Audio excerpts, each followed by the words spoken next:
What's up, guys? This is Stevan. I'm here with Petrov. We're here at Region Wrestling Academy. Today, we're going to do a little bit of stretching and what a stretching routine is supposed to be like and how it's really important for the sport of wrestling to have mobility, having better flexibility, and then also for injury prevention, right? Yeah. And just being able to access your body, be able to wrestle through all positions, right? Like, we spend a lot of time, you got a leg, you're here. But if you can't get in this position and feel strong here, you're not going to be able to finish with a single leg, right? You're on the mat like this. You want to be able to engage your hips, get your back involved. So just being able to properly warm up and get your muscles firing is what we're kind of trying to do here. This is what I developed over the last couple of years, like a 30-minute mobility stretching routine. So I always start from the top, but I go from the ground up. So I stand up, I start on my feet, and I work on my legs. So the first thing I always do is try to work on my hamstrings, and I'll try to touch my toes, engage, and see. My hamstrings are so tight. Yeah, he's tight. This is my worst. Where I'm at. This is where my starting is. Look at his starting position. Go sideways. Like his legs aren't even straight. Oh, this is my. I'm not flexible here. I can fold my body. We call these, I believe they're called elephant walks, but you get your knee close to your chest. You're squeezing your core, and then this leg straight, and then I switch, and I'm driving. Flossing, right? I'm flossing my nerves. I can feel my hamstrings engaged. I can feel my core engaged. Same thing. I'll start going. Either you can have your hands on the mat. You can stay upright depending on your mobility. But I'll start to go lateral and work on Cossack squat. Do I want to stay on my heels? You want to keep your heel on the mat. If you start coming forward, then your hips are tight. Yeah. So only go as far as you can. So if you start going here and then your back starts to round, then stop right here. Right? This is where I have my flexibility. Yeah, you want a big chest. One, if you're having trouble sinking, you can grab like a kettlebell for like 2-3 pounds and then allow the weight to bring you down. Yeah. You want to stay stacked. So same thing, you can go feet together, forward.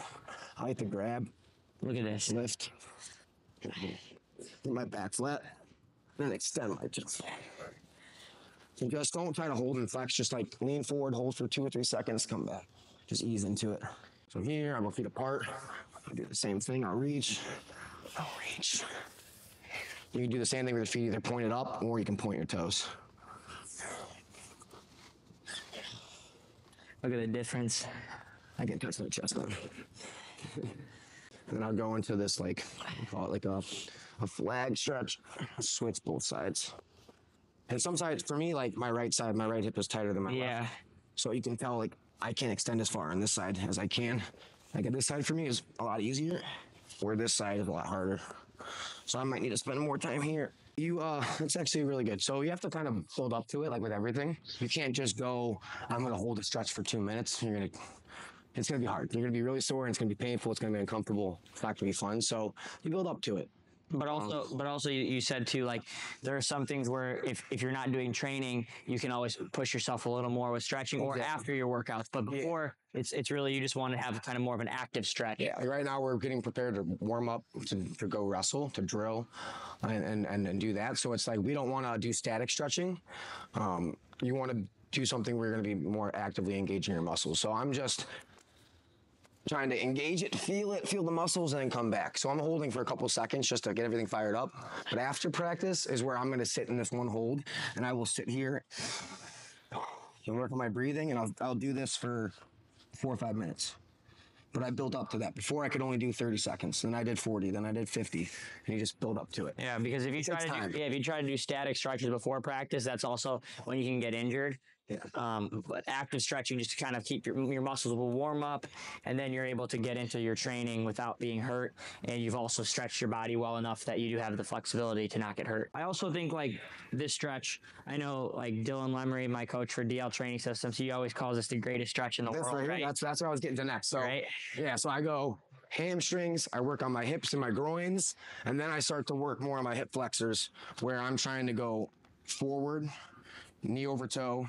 I'll even go at an angle, knee over toe, until I get completely sideways. And this is where I picked this up from Stevan. He'll use a kettlebell here, and he'll sink into it, and this is where you feel like your hips and your groins are going to get a lot more flexible and stronger. Yeah.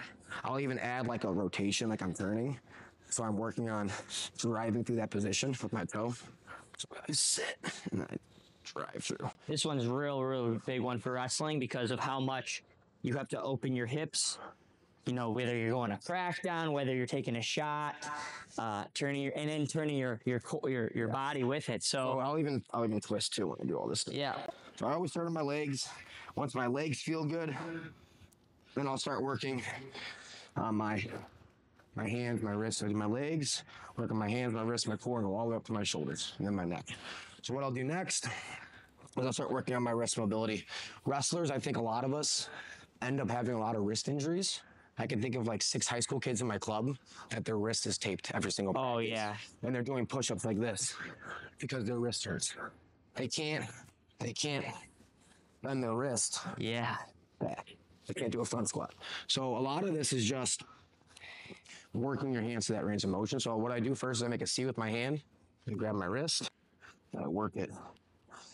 I remember the first time I did this. I mean, you could feel a difference. It really loosens up my wrist. It's slow. It gets tough if the harder you squeeze. I'll even go through It's like even a more big and grab one. individual fingers. I try to pull and then I'll stretch. And I can feel it in my forearms. Even my thumb, I can get it to touch. That's crazy. Paul, you used to not even be able to touch your fingers up. Yeah, I couldn't do that before. The dexterity in my hands was really bad. They're still not that good. You can tell my thumbs.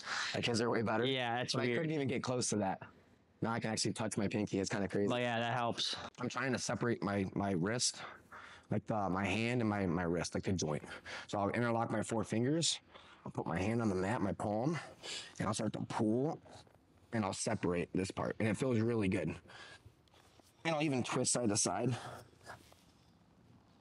But it feels like you're relieving a lot of tension. You can even, when you're looking at it, you can see it happening. From there, I'll stay on my hands and knees. I gotta make sure that my hands are directly under my shoulders, and I'll start rocking. And here I'm actively squeezing the ground. Like you're almost like trying to grab. I'm trying to squeeze the mat. Engage, my forearms engaged, and you just lean until you feel that stretch. You just rock. You could do it in circular motions. So now I'm going more over my right hand, now I'm over my left. Then I go the other way. I'll even go hands to the outside. Same thing, forward, This one feels good to me. sideways. Oh, Yeah, make sure you're always squeezing. Then you can start going this way where you go back. Squeezing the mat. Squeezing the mat. Making sure when I do this, I didn't mention this, I always push my biceps to the front here. If I don't, I'm like this. It's not gonna feel the same way. So try to get your biceps through. So I go here, extending my bicep, pushing it forward, and then the same thing. I'll rock back. I'll go in circles. You'll feel this in your shoulders as well. But the more you do this, the better it feels. The last thing I'll do with my wrist, I'll end up going this way, and I'll start pushing my elbows through here. I can squeeze my hands. Like, can you lock your hands like this and go here? no, With your thumbs. no. Is this too painful? I have to do it beforehand, and it hurts. So he can't. So if you look at Stevan's hands, can you push your elbows through? So he can push his elbows through, but he's having trouble interlocking his hands. My strong hand. This is like nerve flossing. Yeah. Paul's gotten it down. And then from there, wrists are good. I'll start working on my shoulders. So we call these scap shrugs. So I try to depress and then engage. It's almost like a push-up, but just your Just your scaps. shoulders. Yep, just your scaps. You can also, what I like to do is I'll like go through this way and roll. And I wonder, I don't know if the microphone's catching it.